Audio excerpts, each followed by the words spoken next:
Sweat malabsorption. Let's go around the horn. That is disgusting.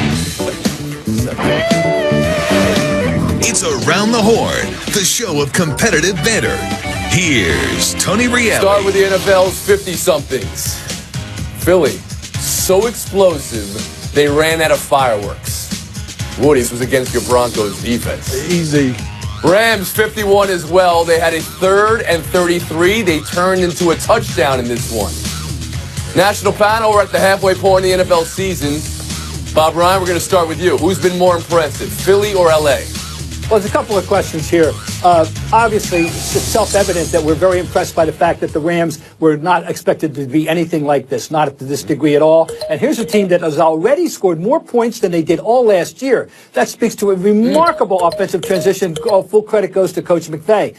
But I think the Eagles have actually are a better team. I would say that if they were to play, on a neutral field, I would go Eagles +3. I like the Eagles, obviously, two ways. Their defense goes up yesterday with sacks and hits, and they beat a much better team. They beat a better team than the Rams beat yesterday. So their 51 was clearly more impressive, certainly yesterday. And overall, I just think the Eagles have been a better team. But Same question to you, Kate Fagan. Yeah. Yeah, the Eagles have definitely been more impressive. I know that the Rams were 4-12 last year, so it kind of seems like it's coming out of the blue that team is so strong. But I mean, the Eagles, despite a good start last year, they finished 7-9. So I don't think any of us thought, oh, this was going to be the most elite team in the NFL. And when you look at Philly, you see that even Doug Peterson, some of the work he's doing just to incorporate brand new players, like a brand new running back where he's only knows like 10 to 15 plays going into this game, and you make sure that you incorporate a few that he has spot on. He has a 40-plus yard touchdown run, and you combine plays with 3 backs for almost 200 yards. This is just an Eagles team. Now, we've talked enough about Wentz that on top of it, they have so many other additions that are coming into play during the course of this season to make them so impressive. There is a deduction for the word elite. Oh, really? There. Is that a you new guys one? cheapen that word past the point of no return. Hey.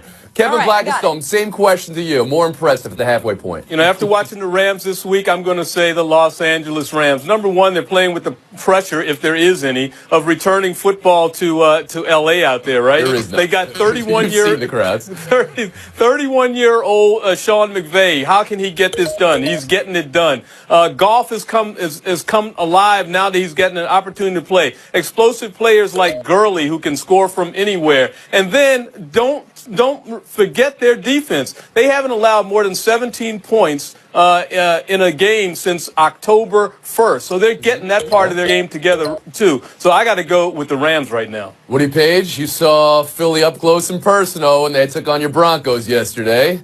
Is that where you're going here? No, I want to help Kate out, though, that your team, the Eagles, have scored on 57% of their drives since week 3. That's very, very impressive. But I got to go with the Rams. The Eagles were building last year. You even admitted that. They've gone from here up to here. The Rams have come from down here up to at least Thank here. You, Woody, for the Woody Kevin, start. you were, well, it's a visual to help you out, Tony.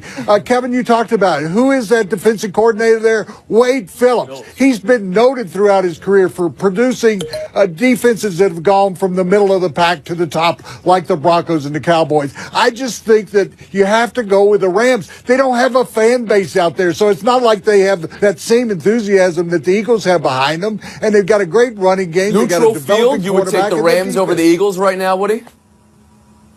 Depends on if the game were played in Mexico City or London, yes. Blackistone, neutral field, who you got? I can do that. Sure, I'll take the Rams. Fagan, you're going to take Philly or the Rams? Eagles. All right, and Bob said Woody. You said the Eagles before. Let me ask you this one, Bob. Neutral draft. Who are you taking one? Goff, like he went, or Wentz? No offense to Goff, but I would take Wentz for a variety of reasons. Is everybody with Wentz on that one as well? I mean, the Goff, it looked like last year he never got started out of the gates, and now he's putting up both these guys yesterday. 15 completions and 14 completions and 4 for touchdowns. That's an impressive number for both of them. The one thing I'd say about the Rams win was that it appears the New York Giants aren't good.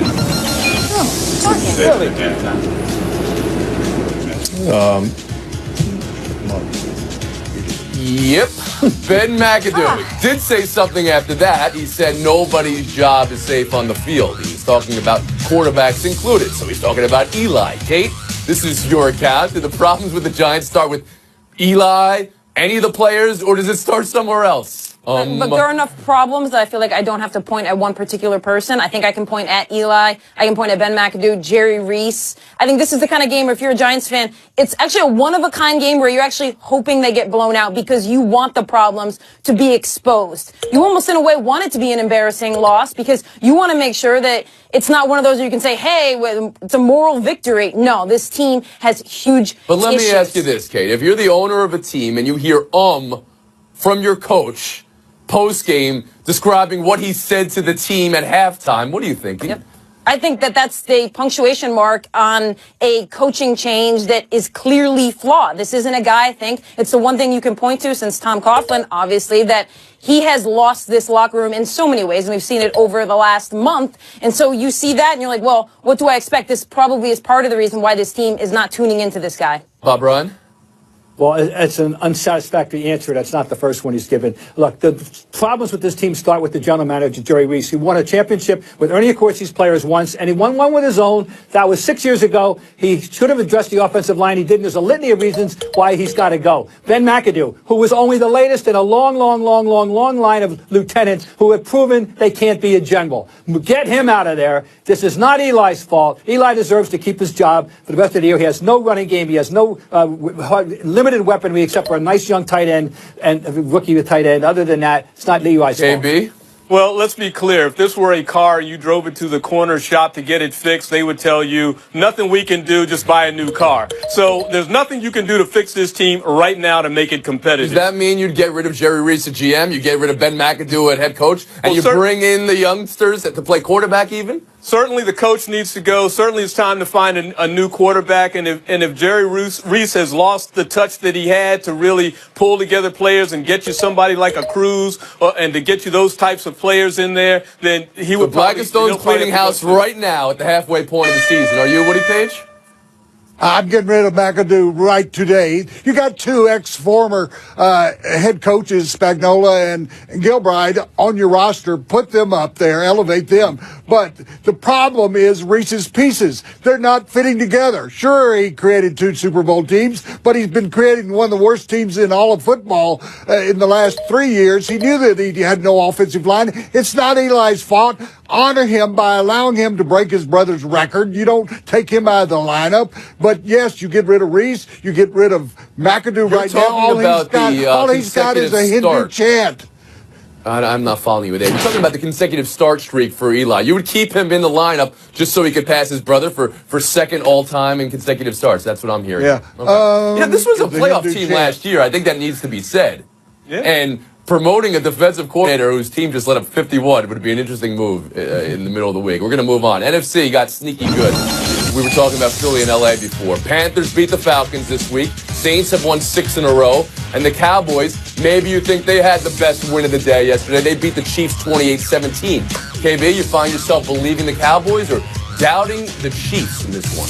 Well, I'm not going to doubt the Chiefs. I mean, they were on the road. I'm going to start to believe in the Cowboys. Look, they get to play the Eagles twice before the end of this season, so they can make that division really interesting. And not only that, Dak Prescott looked good yesterday, scoring with his legs, scoring with his arm. Cole Beasley getting into the end zone. Ezekiel Elliott from week to week, depending on what the legal process is. As long as he's out there, he's looking good. So I really like the Cowboys. Kate Fagan, more about what the Cowboys did or the Chiefs didn't do.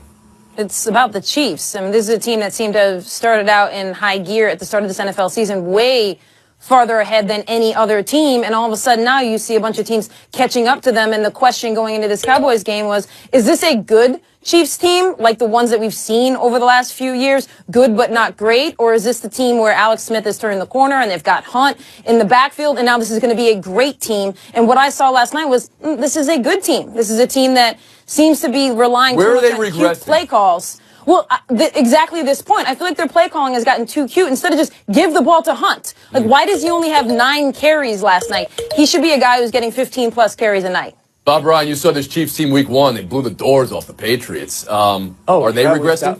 That was a very impressive team. Yes, week 1, many weeks ago. Fact is, I go this way. I go 60-40. I go 60-40 in favor of the Cowboys. I'm impressed with the Cowboys. They're going in the right direction. They've got so many good components, starting with a quarterback. They got a lot going for them. If they can keep Elliott in the lineup, and again, that's a whole other story for the rest of the year, then I think they're going to do just fine. The Chiefs are not the same team. They have regressed. Their defense is not the same as it was, and they're just overall trending in the wrong direction. And it's so self-evident. How can anybody doubt that?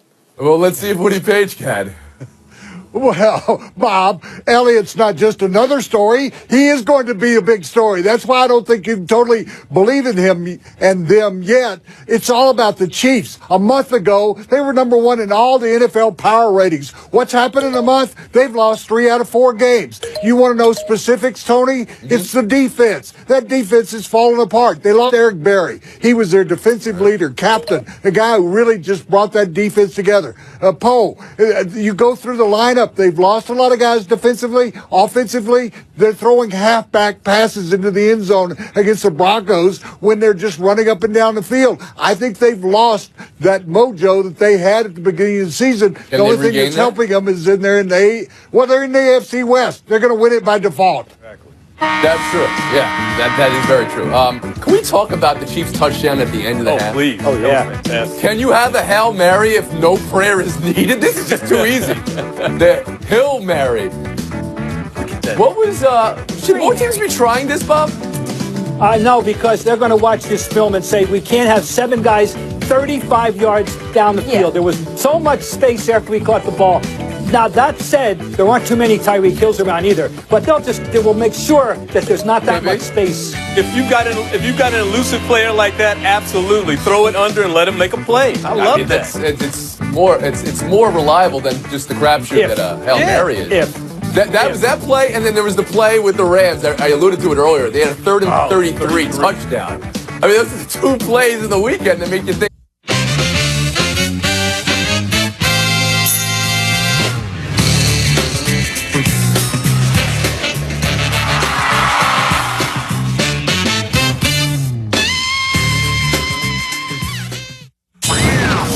Buy or sell.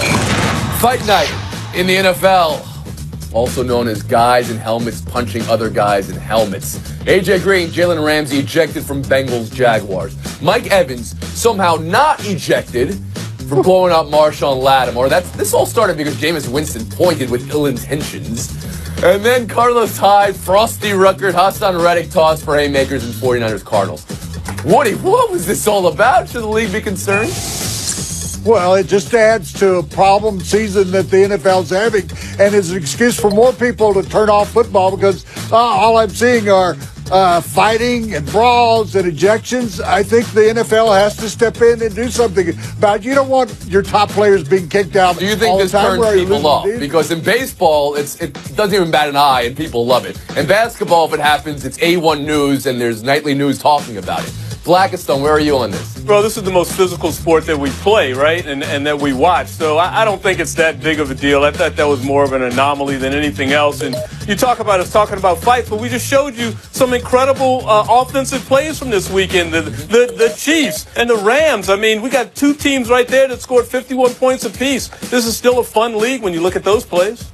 Really, Megan? Yeah, it's the most physical sport we have. And in addition, the way I look at it is like, it's the middle of the season. It's the equivalent of Wednesday in a work week, and it's the time when you would get most agitated and you can't quite see the finish line. So it does. I'd like to see some data on when they have the most fights, but it makes sense. Yeah, Woody's going to get you the data. I think it starts over here, it ends over here. There's a little bit of this going on as well. A lot of up and down. Go ahead, Bob Ryan. I hesitate to make any large-scale generalizations about it. I would prefer to think this is one of the weirder days in the history of the league. I never remember a day with multiple incidents at that scale. Okay. And I'm just going to assume that's what happens, right? I'm right on this. Too. When baseball has one of these, and they have one once a week, whenever the Orioles and Blue Jays play each other, it's like, it just happened. And when the NBA has a brawl, it's like, okay, we got to leave the nightly news with it. And when the NFL, they just fall somewhere in between. We're going to move on. Iowa 55, Ohio State 24, because, of course, Iowa beat a top 5 team. Mina Kimes had this one right on Friday. Who wants her point? She's not here today. You all get her point. I'll take 'em. Michigan State 27, Penn State 24. James Franklin seemed more exercised about the handshake line. And then Oklahoma 62, Oklahoma State 52. That's when they call it Bedlam. KB, what we learned in Week 10? Well, we learned that the Big Ten is in a lot of trouble because they're a Power 5 conference, and all of a sudden their hopes and prayers of getting in the Final Four are based on a Wisconsin team that's undefeated and really does not have a chance to play its way into the championship rounds. Jay Fagan? Yeah, you mentioned Iowa at home since 2008. They have been 4-1 against top 5 teams. So that's a good call by Mina looking back at the data and saying Iowa has actually proven on their home field that they can. All right, well, give Mina the points then. You're not getting more Mina points here, Kate. Why not? I know Mina pretty well. I feel. Bob Ryan, please go ahead. Bye-bye, Buckeyes. Goodbye, Columbus. That's number one. Number two, though they had scored 62 points, I am wondering if the committee will put more stock in the 52 they gave up and will actually regard Oklahoma's game against Oklahoma State as a negative in the big picture at the end of the year. Why? Because you think you have those college football purists who don't believe a 62-52 game is worthy of... Yes, I do. And they're on the committee. It's a good question Bob Ryan asked. Go ahead, Woody. Yeah, well, Bob, that committee's got all those ex-coaches on it. They would love to score 60 points. So they're going to be, I think, a lot more thrilled. Do you think these two teams are going to play again in the conference championship? What we've seen is that the ACC is helping itself. The SEC is going to have two teams, I think, in the finals. And the Pac-12 and the Big Ten are in deep trouble. That's what we found out over the weekend. Can we talk about the end of the Penn State-Michigan State game? Because players shaking hands after game, it's important. Is it as important as James Franklin thinks it is? Or more so, if you have to be told to do it, does it even count, KB?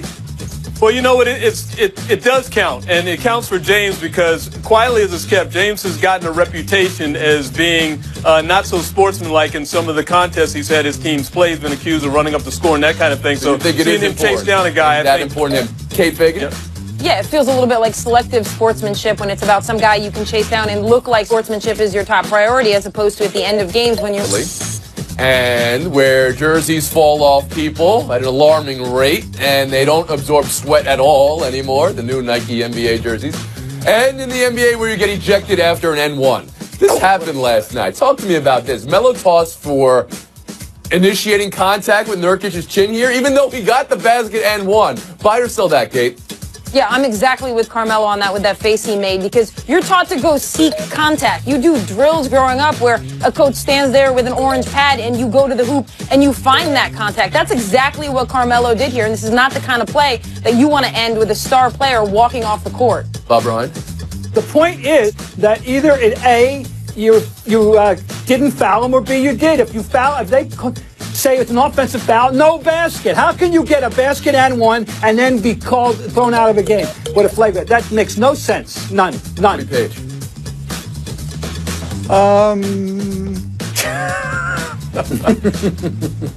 Kevin Blackistone.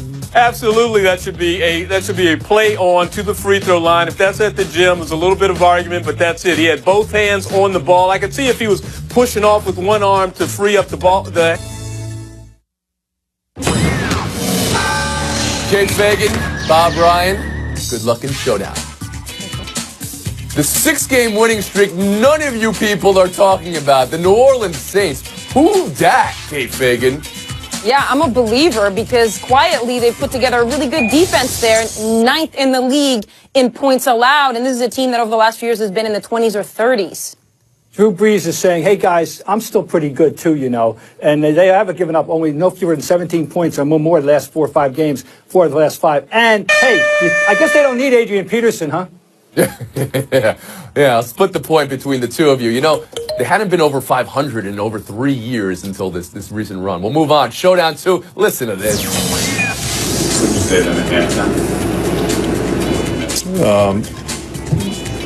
Nevertheless, you know, the Titanic still has to go. Let's go. That's a W. That's E1. That's E1. That's a W.